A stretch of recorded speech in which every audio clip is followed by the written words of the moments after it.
Ra'iisul Wasaaraha Xukuumadda Federaalka Soomaaliya Mudane Maxamed Xuseen Rooble ayaa la kulmay taliyayaasha ciidamada qalabka sida wuxuuna kala hadlay xoojinta amniga dalka, ilaalinta xuquuqda muwaadinka iyo amniga doorashooyinka. Kulanka ayaa waxaa goobjoog ahaa gudoomiye ku-xigeenka koowaad ee Golaha Shacabka Baarlamaanka Federaalka Soomaaliya Mudane Cabdiweli Sheekh Ibraahim Muudey. Ra'iisul Wasaaraha ayaa sidoo kale la kulmay taliyaha ku-meel gaarka ah ee Hay'adda Nabad Sugidda iyo Sirdoonka Qaranka, hoggaanka maxkamadda ciidamada qalabka sida iyo taliyayaasha nabad sugidda iyo booliiska gobolka Banaadir.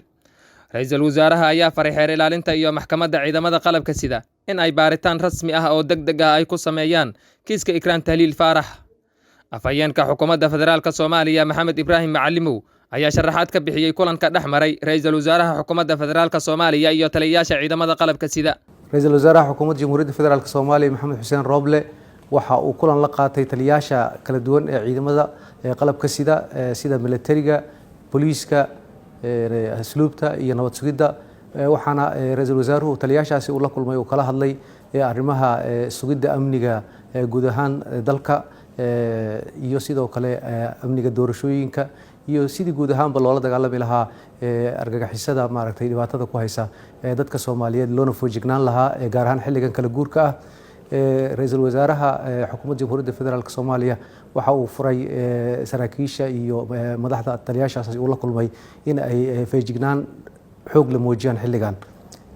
Kulankaas waxaa Ra'iisul Wasaaraha kala qayb galay oo goobjoog ka ahaa gudoomiye ku-xigeenka baarlamaanka Soomaaliya Cabdiweli Sheekh Muudey.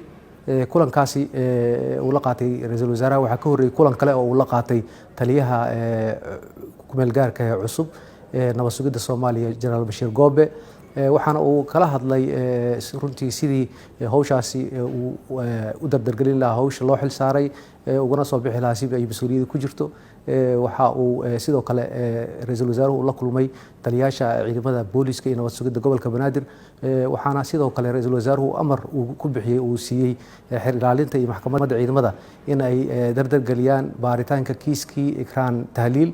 Sidoo kalena hay-adaha amniga waxa ugu baaqay in maxkamadda iyo xeer ilaalintu macluumaadka ay u baahan yihiin iyo wax kasta oo ay ka doonayaan in ay u fududeeyaan maadaama sida ay sheegeen markii hore ay caqabado la kulmeen.